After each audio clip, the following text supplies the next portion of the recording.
अस्सलाम वालेकुम दोस्तों, मेरा नाम है अली रमेश की नाम चूता दाऊद और आप देख रहे हैं इस वक्त क्रिकेट लवर अली शो। किसको देख रहा तो बनता है दोस्तों, आप लोग से बात करने जा रहे हैं, बात करेंगे आज आपसे टॉप ग्रीन न्यूज का सेगमेंट है, आप लोग से शेयर करेंगे। नंबर 1 पे आप लोग से बात करने जा रहे हैं, जो हमारे पास अपडेट आ रही है, वो अपडेट जो है हमारे पास आ रही है आपके बाबर आजम को लेकर कि बाबर आजम जो है दाऊद साहब बड़ा जो है वो आप कह लें कि आईसीसी ने थोड़ा खुश किया है पाकिस्तानी फैंस को। स्टार स्पोर्ट्स वही कह लें कि स्टार स्पोर्ट्स ने जो है वो खुश किया है, क्योंकि बाबर आजम को जो है वो डाला गया है फैब 4 के अंदर। रेस्ट में बात करेंगे जैसे हमने आपको बता दिया था सुबह ही कि रिजर्व डे जो है वो अनाउंस कर दिया गया, लेकिन रिजर्व डे के कुछ रूल्स भी सामने आ रहे हैं, वो रूल्स भी आप लोग से डिस्कस करेंगे। बात करेंगे रिजवान का कहना है कि मैं फखर जमान को अकोमोडेट करने के लिए तैयार हूं। कैसे तैयार है उनको अकोमोडेट करने के लिए, मतलब कौन से नंबर पर अब बेसिकली रिजवान ने निगाहें जमा ली ओडीआई में, जरा इस पर भी बात करेंगे। और भी कुछ खबरें हैं वो भी आप लोग से डिस्कस करेंगे। तो अगर आप हमारे चैनल पर नए और पहली बार आए, चैनल को लाजमी सब्सक्राइब करें और साथ ही बेल आइकन ना भूलिएगा। तो बात का आगाज करते हैं नंबर 1 खबर के साथ जो हमारे पास आ रही है। तो दोस्तों जो नंबर 1 खबर आ रही है वो यही आ रही है कि फैब 4 के अंदर जो है बाबर आजम को शामिल कर लिया गया है। अब 5 कह लें कि उसमें शामिल कर लिया गया है। अब जो है ब्रॉडकास्टर ने जो है वो एक प्रोमो वीडियो जो है जारी किया है जिसे बाबर आजम को दिखाया गया है। देखिए, स्टार स्पोर्ट्स ने आज वर्ल्ड कप 2023 का ट्रेलर जारी किया, प्रोमो जारी किया, जिसमें उन्होंने फैब 5 का जिक्र किया और उन्होंने कहा कि ये लेजेंड्स तारीख रकम करने को तैयार है, जिसमें बाबर आजम है, विराट कोहली है, स्टीवन स्मिथ है, केन विलियमसन और जॉय रूट है। यानी कि अब आप ये कह सकते हैं कि इंडियन ब्रॉडकास्टर्स ने ऑफिशियली तौर पर ये मान लिया, क्योंकि पहले डिबेट होती रहती थी कि बाबर आ रहे हैं, अभी थोड़ा सा पीछे हैं, 1 साल में आ जाएंगे, 2 साल में आ जाएंगे, डिबेट चल रही थी। तो कहीं ना कहीं वो आज डिबेट खत्म हो गई और बाबर आजम को ऑफिशियली जो पहले फैब 4 था अब उसको फैब 5 कर दिया गया और उसके अंदर बाबर आजम भी आ गए हैं। इसके अलावा अली साहब इस मंथ जो आईसीसी का प्लेयर ऑफ द मंथ है उसकी भी नॉमिनेशंस जारी कर दी गई हैं, जिनमें बाबर आजम है पाकिस्तान के कप्तान, इसके बाद पाकिस्तान के वाइस कप्तान शादाब खान है, जिन्होंने बड़ी जबरदस्त आपको पता है परफॉर्मेंस दिखाई थी, नेपाल के अगेंस्ट बोल भी डाला था, अफगानिस्तान के अगेंस्ट जो सीरीज थी उसमें बड़ी अच्छी परफॉर्मेंस दिखाई थी। और निकोलस पूरन को भी रखा गया है, जिन्होंने भारत के अगेंस्ट जब 5 T20 की सीरीज थी तो उसमें बड़ी जबरदस्त परफॉर्मेंस दिखाई थी। इसके अलावा अब देखते हैं कि क्या बाबर आजम 3rd टाइम या आईसीसी का प्लेयर ऑफ द मंथ का अवार्ड ले सकेंगे, या फिर शादाब खान लेंगे, या फिर निकोलस पूरन लेंगे। मुझे लग रहा है कि पूरन थोड़ा सा नीचे नजर आ रहे हैं, बाबर मुझे ऐसा फीलिंग आ रही है कि ज्यादा अच्छे आगे चले गए हैं। बाबर को इसलिए भी एक जबरदस्त जगह आए हैं क्योंकि जो उन्होंने अभी 150 मारा है नेपाल के अगेंस्ट, उसकी वजह से बाबर का एकदम हाईलाइट हो गया। और वो आपको पता है पिछले ही मंथ मारा था, क्योंकि आखिरी तारीख थी और अभी वो अगस्त में ही वो आता था। तो शादाब क्यों हाईलाइट हुए? शादाब की परफॉर्मेंस अफगानिस्तान के अगेंस्ट भी ठीक थी और फिर जो नेपाल के अगेंस्ट उसमें भी उन्होंने 4 आउट कर दिए। तो इतनी खास है परफॉर्मेंस, वो आखिरी वाले मैच में भी अच्छी परफॉर्मेंस दिखाई थी उन्होंने विद द बैट। लेकिन फिलहाल तो शादाब पूरे एशिया कप के अंदर जो है वैसे अगस्त में उस तरीके से मैच अगस्त में उस तरह मैच भी तो नहीं हुए ना अगर आप देखें। लेकिन यही जो है सही जो प्लेयर ऑफ द नॉमिनेशंस आएंगे ना जब वर्ल्ड कप शुरू होगा ना, क्योंकि सारी टीमें खेल रही होंगी, सबको आप कह लें कि 4-4 पूरे महीने में 4-5 6-6 मैच मिले हुए होंगे सारी टीम्स को और सब खेल रहे होंगे, तो उस टाइम ज्यादा मजा आएगा। क्योंकि अभी जा रहा है कोई टीम खेल रही है कोई नहीं खेल रही, जैसे अब मंथ शुरू हुआ सितंबर, अब तो खैर सारी टीमें ही खेल रहे हैं। इंग्लैंड न्यूजीलैंड की सीरीज शुरू हो गई है, ओडीआई उनके चलना शुरू भी हो गए हैं, T20 खत्म हो गए हैं, अभी साउथ अफ्रीका ऑस्ट्रेलिया की बड़ी जबरदस्त सीरीज हुई है, उनकी T20 खत्म हो गए हैं, ओडीआई उनके भी स्टार्ट हो गए। कल बड़ा जबरदस्त एगर और लेबुशन ने चेस किया। आपके फेवरेट बुमराह ने कल सेंचुरी मारी, आपको मुबारकबाद भी देते हैं। आपको भी मुबारकबाद हो। आप कभी और मैंने देखा है ना बैटिंग करते बड़ा उनका बैटिंग स्टाइल कॉपी करते हैं समटाइम। नहीं, आप बड़ा खुद अपने हजिस प्लेयर के फेवरेट होते हैं, आप मुझे डाल देते हैं, कभी आप शेल्टू को डालते हैं फेवरेट होते हैं, आप मेरे पर डाल देते हैं। जो आप उनके स्टैंड की तरह खड़े नहीं होते, जो आप मुझे अपना होता है वो आप मेरे पर डाल देते हैं। खैर अली साहब, मुझे अब जरा ये बताइए कि चले बाबर आजम को फैब 5 में ऑफिशियली तौर पर डाल दिया गया है, अब वर्ल्ड कप 2023 में वैसे क्या लग रहा है कि जो 2-3 बैट्समैन जो आपको लग रहा है कि यार ये तारीख खत्म करने जा रही है? यार एक तो नंबर 1 उसमें बाबर आजम ही है, क्योंकि जिस तरह से बाबर आजम का बैट चल रहा है मुझे लग रहा है ये भी तारीख रकम करेंगे। नंबर 2 पे कोई शक ही नहीं है इसमें कि विराट कोहली ओडीआई का शानदार प्लेयर है। एक बार विराट कोहली का बल्ला ओडीआई में चला तो वो भी रन उगलेगा और ऐसे उगलेगा कि फिर लग समझ आएगी। मुझे स्टीवन स्मिथ से बड़ी उम्मीद है वर्ल्ड कप में। और एक और है वो ऑस्ट्रेलिया के मिचेल मार्श, मुझे लगता है कि वो बड़ी तारीख खत्म करेंगे। नहीं, मुझे लग रहा है कि मिचेल मार्श तो खेलेगा, लेकिन मिचेल मार्श एक ऐसा खिलाड़ी है ना कि मतलब वो शायद इंपैक्ट प्लेयर मैं बोलूंगा उसको, मतलब शायद सीरीज देखेंगे आप उनके, मतलब शायद वो आप नहीं मतलब सेंचुरी शायद वो ना भी बनाए, लेकिन वो इंपैक्ट क्रिएट करेगा। जैसे वो 50 बना के देगा आपको 35 बॉलों पे, ऐसा वो प्लेयर है। जो मैं बात कर रहा हूँ ना कि जो रन्स वाले में मुझे नहीं लग रहा कि वो रन्स बनाएगा। आप पकड़ ले स्टीवन स्मिथ को पकड़ ले उसके अंदर, आप जैसे रूट हो गए पकड़ ले उसके अंदर, रूट को पकड़ ले उसके अंदर। चले केन विलियमसन का तो रोल ही है, केन विलियमसन का मुझे रोल ही लग रहा है क्योंकि वो उनकी फिटनेस मसाइल पे केन विलियमसन से मुझे इतनी उम्मीदें नहीं है। एक तो इतने अरसे बाद, बड़े पुराने शेर है, इतने अरसे बाद 7 महीने बाद एक्शन में होंगे और उसके बाद भी आधे फिट होकर आएंगे, पता नहीं भाई क्या वो करेंगे। आईसीसी इवेंट हो, न्यूजीलैंड को अलग ही बटन दबा। मुझे इंडिया के अंदर जो मैंने देखा ना, जो सबसे बड़ा गंदा फंसता है वो स्टीवन है स्मिथ।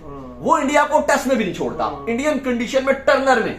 तो मुझे लगता है कि इस वर्ल्ड कप में जो ये वर्ल्ड कप रियल मायनों में सबसे जो ऊपर मुझे लग रहा है। बाकी तो ठीक है, बाबर आजम है, विराट है, करेंगे कौन, बुमा, बाबूमा भी फारिग लग रहा है, नहीं करेगा ना। बाबूमा ने कल इतना बड़ी मुश्किल विकेट पे सेंचुरी की है। कल सेंचुरी उसने किया, लेकिन उसकी किस्मत इतनी बुरी कि 7 आउट करने के बाद भी वो हार गए यार। लेकिन अगर आप देखो बाबूमा की जो आप बात कर रहे हो, उसने इतना मायूस किया T20 में। तो वो तो T20 का प्लेयर ही नहीं है ना, तो फिर खेल क्यों रहे हैं? उसको डाला बस आ रहे हैं और स्टोइनिस उन्हें बार बार आउट कर देते थे, आते थे 0 पे गए, आए 0 पे गए, 2 पे गए, 0 पे गए। हाँ, ओडीआई का अच्छा प्लेयर है बाबूमा, लेकिन बाबूमा को भी प्रूफ करना पड़ेगा। साउथ अफ्रीका की जो बेंच स्ट्रेंथ है, मैं जो उनका स्क्वाड देख रहा था कल, इतना उनका कंफर्म और इतना पक्का स्क्वाड नजर आ रहा है। तो बाबूमा को कुछ ना कुछ करना पड़ेगा, अदरवाइज अगर आप बाबूमा को खिलाते हो तो आप एक अच्छे प्लेयर को बेंच पे कर रहे हो और वो कैप्टन भी है, तो बाबूमा को रन बनाने पड़ेंगे। कल ठीक है, कल सेंचुरी उन्होंने मारी है, कल अच्छी परफॉर्मेंस दिखाई है, चलो कल बाकियों ने कुछ नहीं। कल तो बाबूमा को ब्लेम नहीं करोगे, 200 250 भी नहीं करे, 225 पे पूरी टीम बुक होगी। वो आप तो बाबर को भी समटाइम ब्लेम करते हैं ना, उन्होंने 7 आउट कर दिए थे और अभी 100 रन चाहिए था, और तकरीबन कह लें कि उनके 96 97 में 7 आउट थे। मैं कप्तानी की बात नहीं कर रहा, मैं बैटिंग की बात कर रहा हूँ, मैं बैटिंग में बात कर रहा हूँ, मैं वो कप्तानी वाली बात नहीं कर रहा, मैं उनके रन की बात कर रहा हूँ कि चलो बिलाखिर उन्होंने रन तो बनाए ना बाबूमा ने। कप्तानी में फिर 7 आउट होने के बाद हाँ, वो बात आपकी ठीक है। कप्तानी, अब मैंने पूरा मैच भी नहीं देखा, लगा वो ये लगा कि मानस लबुशेन ना वो वर्ल्ड कप के स्क्वाड में है, ना कल वो जो है वो प्लेइंग 11 के अंदर थे। कल वो जो है वो इंजरी की रिप्लेसमेंट के ऊपर आए, रिटायर्ड हर्ट हो गए थे, इंजरी की जो है वो किसी खिलाड़ी ग्रीन हुए थे शायद, हाँ कैमरन ग्रीन थे, उनकी रिप्लेसमेंट के ऊपर आए और रिप्लेसमेंट के ऊपर आगे प्लेइंग 11 में भी नहीं है, वर्ल्ड कप स्क्वाड में भी नहीं है, और 7 आउट से ऑस्ट्रेलिया को मैच जितवा दिया। अब मैं ये सोच रहा हूँ कि क्या लेबुशन को इनको इसलिए खाली स्क्वाड में नहीं डालता, और बड़ा सरप्राइज थे सारे जब ये स्क्वाड में नहीं थे कि भाई ये मैच कम खेले हैं। तो अब जिस तरह परफॉर्मेंस दिखा रहे हैं, मुझे लग रहा है कि अब इनको स्क्वाड में भी डालना चाहिए। आगे से हम ये भी शुरू करते हैं। अली साहब, काफी लोगों की डिमांड भी आ रही थी कि जो वर्ल्ड कप के जो स्क्वाड्स हैं उनका भी प्रीव्यू करो, तो फिर एशिया कप के बाद बेहतर लगेगा। हाँ, ये भी ठीक है, लेकिन हम फंस ही गए हैं क्योंकि आपको पता है पाकिस्तान इंडिया कितनी हाइप चल गई, आगे भी वहीं जाएंगे। लेकिन जैसे न्यूजीलैंड का ओडीआई स्क्वाड है, साउथ अफ्रीका का ओडीआई स्क्वाड है, इंग्लैंड का स्क्वाड है, के बाद ये सब यही स्टार्ट हो जाएगा, ऑस्ट्रेलिया का स्क्वाड है, तो इनके भी प्रीव्यू करने पड़ेंगे क्योंकि ये 4 टीमें हैं ना Ali, Australia, south Africa, England और न्यूजीलैंड, इतनी गंदी किस्म की क्रिकेट खेल रहे हैं ना कि पाकिस्तान और इंडिया को ये सही मायनों में टेस्ट करने वाले हैं के चक्करों में। बिल्कुल मजा आएगा बहुत। तो खैर जी, इसके बाद जो हमारे पास अपडेट आ रही है जी, वो आ रही है रिजर्व डे को लेकर। तो आज जैसे सुबह जो है हमने आपको रिपोर्ट किया कि रिजर्व डे जो है वो अनाउंस कर दिया गया है पाकिस्तान और इंडिया के मैच को लेकर, जो कि एक अच्छी खबर हो सकती है। लेकिन बुरी खबर ये भी है कि उस अगला जो रिजर्व डे है उसके ऊपर 100% बारिश है, जो संडे है उसमें फिर 90% है, तो आपका जो मंडे है उसमें तो 100% बारिश है। लेकिन कुछ रूल्स भी आए हैं, दाऊद साहब वो बताएं जरा क्या है। देखिए, आज पीसीबी ने भी ऑफिशियली अच्छी बात की कि जय शाह से पहले पीसीबी ने अनाउंस किया, और पीसीबी को करना भी चाहिए था। पीसीबी ने यह भी अनाउंस कर दिया है कि जो रिजर्व डे है फैंस के लिए, सबसे पहले तो बताया गया है कि फैंस को समझाया गया है कि जो आपके टिकट्स होंगे ना, वो फाड़ना नहीं है अपने पास और घुमाना भी नहीं है, वरना आपको अगले दिन ग्राउंड में एंट्री नहीं मिलेगी। अगर आप इंडिया से ट्रैवल कर रहे हैं, पाकिस्तान से ट्रैवल कर रहे हैं, बाहर यूके वगैरह कहीं से भी ओवरसीज है और आप पाकिस्तानी इंडियन फैन है और आप मैच देखने के लिए आए हुए हैं, तो सबसे पहले तो आपको अपना टिकट फाड़ना नहीं। बिल्कुल। उसके बाद जो प्लेइंग कंडीशन है उसके भी रूल सामने आ गए हैं, साथ ही साथ जो इंडिया पाकिस्तान का रिजर्व रखा गया, साथ ही साथ फाइनल का भी रिजर्व रख दिया गया। अब रूल्स जो है वो रिवाइज रूल किए गए, जो 2019 के वर्ल्ड कप के रूल्स थे उन्हीं को आगे लेकर जाया गया। सेम वही रूल्स किए गए, क्योंकि इससे पहले अगर आप देखें तो डिफरेंट हमें रिजर्व डे के रूल्स मिले हैं। जैसे लोग काफी बात करते हैं कि आईसीसी क्रिकेट वर्ल्ड कप जो 2003 में खेला गया था उसका डिफरेंट रूल था। फिर उससे पहले अगर आप चले जाएं जो 1992 का वर्ल्ड कप था, 1992 की बात करें उसमें और डिफरेंट रेन के रूल होते थे, रिजर्व डे या वेदर के डिफरेंट रूल्स थे। लेकिन अब जो आईसीसी रूल बताया, ये रिवाइज रूल रखे गए 2019 में। पहले तो ये बता दिया गया है कि मैच पूरी कोशिश की जाएगी, जो मैच ऑफिशियल्स हैं जो मैच करवा रहे हैं, मैच ऑफिशियल्स हो गए, उनकी पहली प्रायोरिटी होगी कि पहले दिन ही मैच को हर हाल में, अगर आपको पता है ये रूल है ओडीआई का कि मिनिमम 20 ओवर का अगर खेल होता है तो ओडीआई का मैच का नतीजा आ सकता है। तो पहली बात तो ये बता दी गई है ऑफिशियल्स को, और ऑफिशियल्स ये कोशिश करेंगे कि 2020 मैच भी अगर इंडिया पाकिस्तान का होता है पहले दिन ही, तो मैच को करो खत्म। रात को जो कट ऑफ टाइम होगा 10 बजे का, उस टाइम तक अगर आप 10 बजे तक अगर आपका T20 मैच भी हो जाता है तो काम करा के खत्म करो, कोई रिजर्व डे नहीं।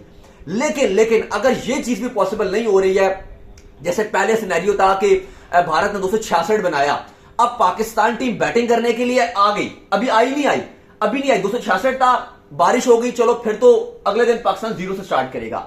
लेकिन हुआ यह था इंडिया वर्सेस पाकिस्तान के पहले मैच में अली कि 266 रन बोर्ड पे लग गए, बारिश हुई 2 घंटे, टारगेट आ गया, रिवाइज टारगेट आ गया था। वो कितने ओवर का आया था?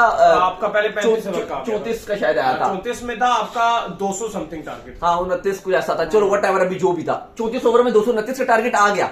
लेकिन ये टारगेट आ गया था 34 ओवर में 229, लेकिन मैच खेलना नहीं हुआ, वेट करते रहे और उसके बाद मैच कॉल्ड ऑफ हो गया।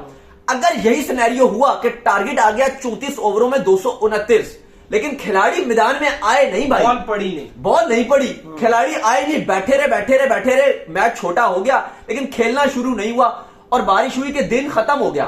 तो अगले दिन जब दोबारा 2:30 बजे दोबारा मैच स्टार्ट होगा तो मैच में वो 34 ओवर का टारगेट नहीं होगा, मैच में दोबारा से पाकिस्तान को टारगेट चेस करने पड़ेगा, पूरा का पूरा 50 ओवरों में वो 266 जो बोर्ड पे लगा था 267 वो चेस करना पड़ेगा। लेकिन अगर वहां पे ऐसा हो जाता कि 1 ओवर का खेल पूरा हो जाता, यानी कि मैच शुरू हो जाता 34 ओवर के हिसाब से, और पाकिस्तान ने थोड़ी सी गेम खेल ली होती, यानी कि पाकिस्तान ने 1 आध ओवर खेल लिया होता, 2-4 बॉलें खेल ली होती, उस सूरत में अगर मैच में बारिश हो जाती और दोबारा से अगर आप अगले दिन मैच खेलने के लिए आते, तो उस सूरत में यह रूल बताया गया है कि फिर आपको टारगेट वो 34 ओवर वाला ही चेस करना है। जिस कंडीशन में मतलब मैच शुरू हो गया रिजर्व डे, फिर 34। हाँ, अब फिर यह भी रूल है कि अब 34 ओवर में मैच शुरू हो गया, लेकिन अगर 2:30 बजे फिर बारिश शुरू हो गई, 3 बजे, 4 बजे, 5 बजे, फिर वो यकीनन तौर पर 20 ओवर तक वो लेके जा सकते हैं, छोटा और करेंगे, फिर 30 ओवर कर दिया, 25 कर दिया, मिनिमम 20 ओवर। ये रूल है कि 20 ओवर का खेल होना जरूरी है, उसके बगैर ओडीआई का नतीजा नहीं निकलता। ये रूल निकाले गए, साथ ही साथ जो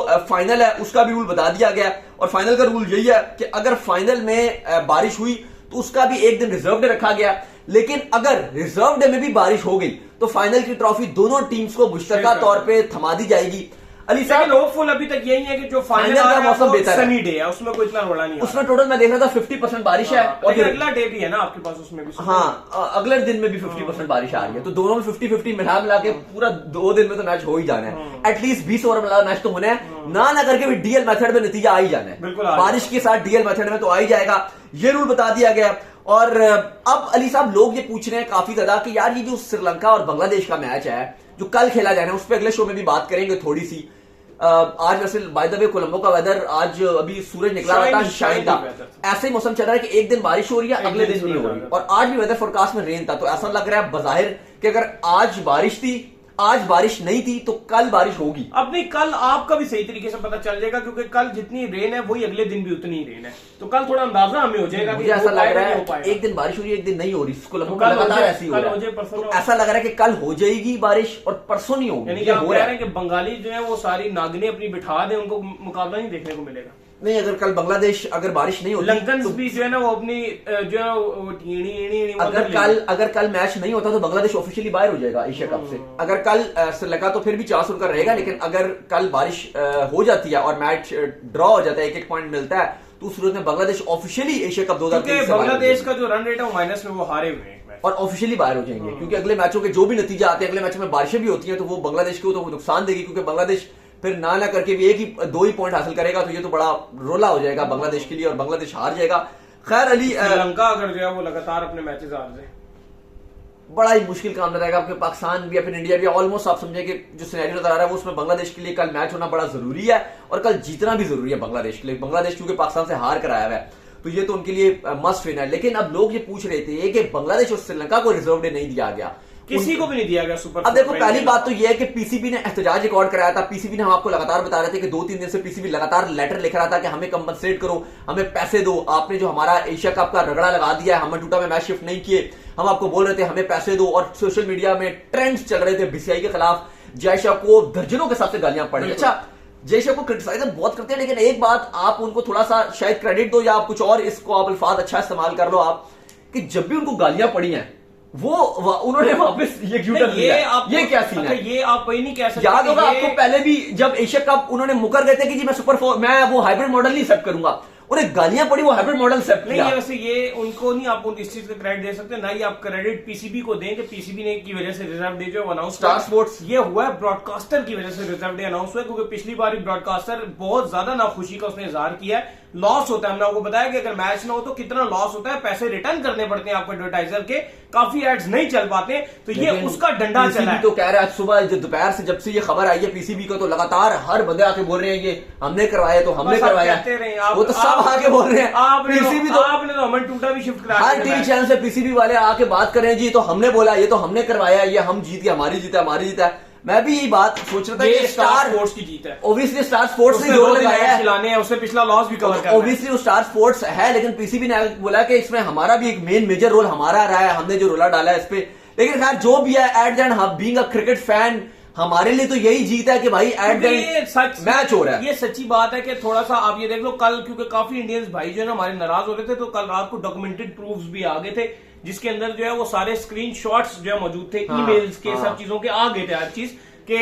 पीसीबी की फिर यहां से पता चल जाती है फुकत कितनी है, कितनी पावर है कि जयशाह ने एक ईमेल डायरेक्ट किया कि अमन टूटा सब कुछ जाएगा, और अगली ईमेल करके बोल दिया कि सब कुछ इग्नोर कर दो। विक्रांत गुप्ता है भारतीय जर्नलिस्ट, उनको काफी क्रिटिसाइज भी किया जा रहा है आजकल पाकिस्तान में। उन्होंने एक बात की, उन्होंने कहा कि अगर पाकिस्तान का ऐसी बात है, ये जो आप बात कर रहे हैं, ये जो आपने बात बोली है कि डॉक्यूमेंटेड प्रूफ्स हैं ये हैं, उन्होंने कहा कि पाकिस्तान को इसी वक्त एशिया कप से पुल आउट कर देना चाहिए। बात तो ठीक है। उन्होंने कहा मैं होता अगर पाकिस्तान क्रिकेट बोर्ड का चेयरमैन या मैं अगर हेड कर होता पीसीबी को, तो मैं भी पाकिस्तान को हटा देता। मैं कहता मेरी बात नहीं मानी। नहीं, बात तो ठीक है, अगर इतनी मतलब मनमानी के दिखाई गई है तो पाकिस्तान को एक्शन लेना तो चाहिए। ये उन्होंने बात किया। खैर बांग्लादेश और श्रीलंका में रिजर्व एक दो रीजन रखे गए हैं, दो वजूहत बताई गई हैं।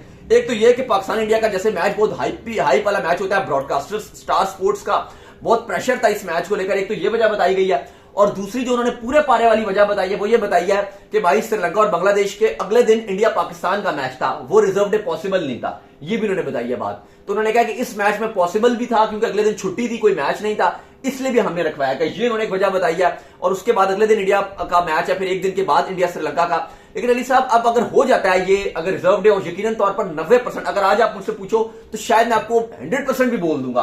अब वेदर तो अल्लाह ताला के हाथ में होता है, किसी इंसान के हाथ में नहीं है। लेकिन फोरकास्ट को देखिए अगर मैं आपको बोलूं आज बैठ के, तो मैं बोलूंगा 100% ये बात कंफर्म्ड है कि आधा मैच परसों होना है और आधा मैच वट एवर जो भी होना है, जितना भी होना है वो तरसों होना है, ठीक है। तो इसका मतलब यह है कि भारतीय टीम परसों मैच खेलेगी, भारतीय टीम अब क्या बोले उससे नेक्स्ट डे तरसों खेलेगी, और उसके जो नेक्स्ट डे होगा उसको क्या बोलूं, चरसों। तो परसों तरसों चरसों टीम इंडिया 3 दिन लगातार मैच खेलेगी। आप यूं क्यों बोल रहे हैं परसों तरसों चरसों, आप ये भी तो बोल सकते हैं संडे को खेलेगी, मंडे को खेलेगी, ट्यूसडे को। नहीं, मैं देसी अल्फाज में बोलना चाह रहा था ना, परसों तरसों चरसों, टप टप टप, अब कुछ और बोलेंगे फिर। चले, तो ये रूल्स बता दिए गए हैं आपको कि रिजर्व डे के अपडेट दिए। एक बार जल्दी से 20 सेकंड में रूल्स आपको दोबारा बता देता हूं। रूल ये बताया गया है कि अगर पहली प्रायोरिटी यही है कि मैच पहले दिन ही खत्म किया जाएगा, लेकिन अगर मैच बारिश से फोरकास्ट से की वजह से, रेन की वजह से मैच कट ऑफ थोड़ा छोटा किया जाता है, ओवर्स का कम किया जाता है। अगर तो दूसरी टीम खेलने के लिए आ गई फिर तो मैच छोटा ही खेला जाएगा, अगले दिन भी वहीं से शुरू किया जाएगा जो छोटा मैच था। लेकिन अगर छोटा मैच कर दिया गया, लेकिन यानी कि जैसे लास्ट अभी हुआ था मैच, ओवर्स कम कर दिए गए थे लेकिन मैच शुरू नहीं हुआ था, और फिर अगर अगले दिन में बात जाएगी तो दोबारा पूरा का पूरा ही मैच होगा, यानी कि जितना इंडिया ने खेल लिया उससे आगे पाकिस्तान पूरी बैटिंग करेगा। ये रूल बता दिए गए हैं ऑफिशियली। अच्छा साहब, एक अगली जो अपडेट आ रही है जी वही आ रही है कि जो रिजवान है, मोहम्मद रिजवान, उनका ये कहना है कि मैं फखर जमान को जो है वो फैसिलिटेट करने के लिए तैयार हूं। अगर जो है फखर जमान की जो है फॉर्म उस तरह से नहीं आ रही है तो मैं उनके लिए ओपनिंग करने के लिए जो तैयार हूं और उनको जो है वो अपना नंबर देने के लिए तैयार हूं। तो फखर जमान के लिए मैं अपना जो है नंबर छोड़ने के लिए तैयार हूं। तो मुझे ये बताएं कि क्या दाऊद साहब इस शेर में शायर अपने आप को ओपनिंग में ले जाने की बात नहीं कर रहा? देखिए, मुझे तो पहले एक बात ये समझ नहीं आई कि रिजवान ने जो, अगर आप देखो ये मुद्दा एक अलग है, से चौथे पे देखो मुद्दा एक अलग है कि क्या फखर को हटाना चाहिए, अच्छी परफॉर्मेंस नहीं दिखा रहे, या क्या रिजवान ओपनिंग में ज्यादा यूजफुल होंगे।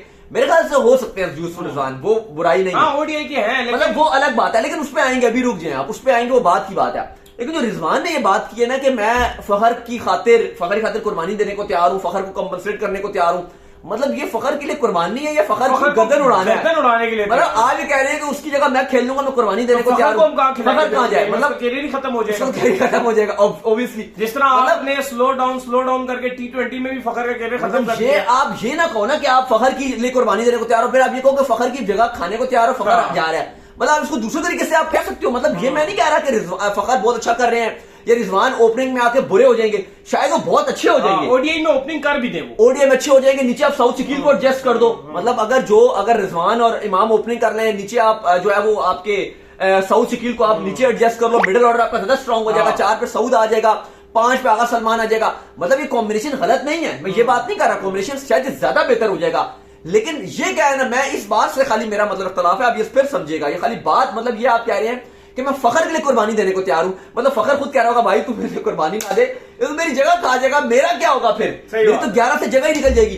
तो ये थोड़ा सा ये फर्क है। लेकिन हाँ देखें, अगर ये बात है, अगर आप देखें वैसे तो मैं चाहता हूं कि फखर ही ओपनिंग करे, लेकिन अगर फखर रन नहीं बनाते तो फिर बात है कि कब तक आप उनको बर्दाश्त करेंगे। एक हमें पता है कि बड़ा खिलाड़ी है, बड़े मैच में रन बनाता है, लेकिन अगर खुदा ना खास्ता या अल्लाह ना करे अपने आप को वर्ल्ड कप में मेंटेन करने के लिए अब जो आगे आने वाले सुपर 4 के मैचेस हैं इसमें रन करने पड़ेंगे। बिल्कुल, अगर नहीं किए तो फखर को फिर ये हो सकता है, मुझे पॉसिबल दिख रहा है कि फखर की जगह फिर अब्दुल्ला शफीक जो ओपनिंग कर सकता है, और ये अब्दुल्ला शफीक की जगह फखर बाय रिजर्व में जा। अच्छा, अब अल्लाह ना करे अगर तो फखर खुदा ना खास्ता परफॉर्मेंस नहीं दिखाते और ये डिसाइड करती है टीम मैनेजमेंट कि उसको बाहर करना है, अगर ये सोचती है, फिर मुझे लगता है अली कि अगर ये वाला काम हो जाए जो ये इन्होंने ये भी ठीक है कि रिजवान ओपनिंग कर लें और नीचे से आके, क्योंकि अब आप नया प्लेयर डालते हो, मोहम्मद हारिस को डालते हो, अब्दुल्ला शफीक को डालते हो या वट किसी तीसरे को डालते हो, उसका नहीं पता कि वो आके क्या वो भी फखर वाला ही काम करेगा। कि जो रिजवान की बेसिकली रिक्वायरमेंट है ना, जिस तरह जो T20 में बैटिंग करते हैं, हाँ, अगर वो हमें ओडीआई में करके दे दे तो हमारा बड़ा जबरदस्त ओपनिंग अटैक बन जाएगा, ओपनिंग अच्छा हो सकता है। और रिजवान की और पावर प्ले आपको मिलेगी, पावर प्ले में वो आराम से खेल सकते हैं, जब उनको मौका मिले वो एक चौका भी मार देंगे, रोक भी सकते हैं, एक अच्छा स्टार्ट दे सकते हैं। लेकिन सवाल मेरे वहां पर वही है कि अगर साउथ कील टीम में आ जाते हैं, टीम ज्यादा स्ट्रांग हो जाएगी।